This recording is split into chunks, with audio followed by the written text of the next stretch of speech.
የደቡብ ኢትዮጵያ ክልል ርዕሰ መስተዳድር አቶ ጥላሁን ከበደ እንዳሉት መንግስት የሃይማኖት እኩልነትና የእምነት ነጻነት ተጠብቆ እንዲኖር ትኩረት ሰጥቶ በመስራት ላይ ይገኛል። የለውጡ መንግስት በሃይማኖቶች መካከል የሚፈጠሩ ችግሮችን በውይይት እንዲፈቱና በተቋማቱ ተልዕኳቸውን በአግባቡ እንዲወጡ ተቀራርቦ እየሰራ መሆኑን ገልጸዋል።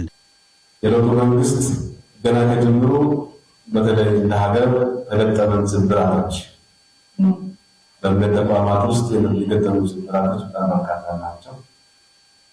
ስብራቶች ውስጥም ደግሞ የኢትዮጵያ ኦርቶዶክስ ተዋሕዶ ቤተክርስቲያን ውስጥ የነበረው ሁለት ሲኖዶስ ከነበረበት የውስጥን ችግር በጋራ እንዴት እንፍታ በሚል ለዘመናት የነበሩ ሌሎችም ጥያቄዎችን እንዴት እንፍታ በሚል ባለቤቱ ራሱ የኢትዮጵያ ኦርቶዶክስ ተዋሕዶ ቤተክርስቲያን አባቶች፣ ካህናት፣ ምዕመናን ባለቤቱ ነው በመነጋገር በመወያየት መፈታት አለበት ብለን በመውሰድ ታሪካዊ ስኬቶችን ማስመዝገባችን እናስታውሳለን እናውቃለን።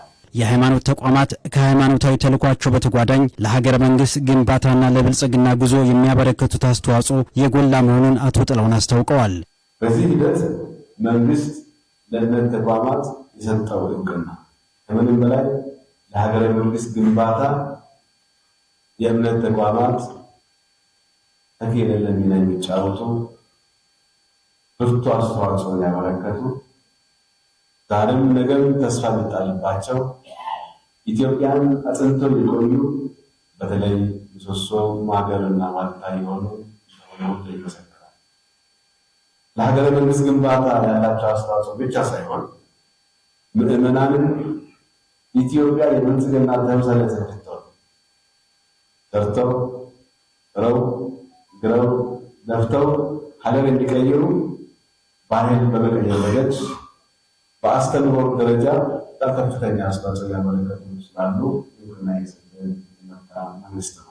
የወላይታ ዞን ዋና አስተዳዳሪ ረዳት ፕሮፌሰር ሳሙኤል ተሰማ እንደገለጹት ትውልድን በመልካም ስነ ምግባር እንዲታነጽ ሀገሩን እንዲወድ እንዲሁም ስራ ፈጣሪ እንዲሆን ቤተ እምነቶች የበኩላቸውን እየተወጡ ይገኛሉ።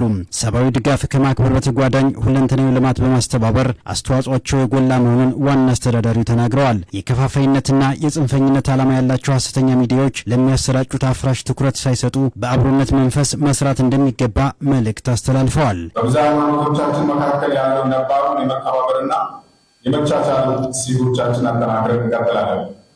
የጋራ ልማታችን ጠንቅ የሆኑ እንዲሁም የኃጢአት መገለጫ ከሆኑ ክፋትና ሴራ፣ ዘረኝነትና ሐሰተኝነት፣ ተንኮል፣ ጥላቻና ከሌሎች ብልሹ አሰራሮች በመራቅ በጎነትንና ፍቅርን በማጎልበት ለሕዝቦቻችን አብሮነት ለዘላቂ የሀገር ሰላምና ልማት የድርሻችን በተነሳሽነት ልንወጣ ይገባል።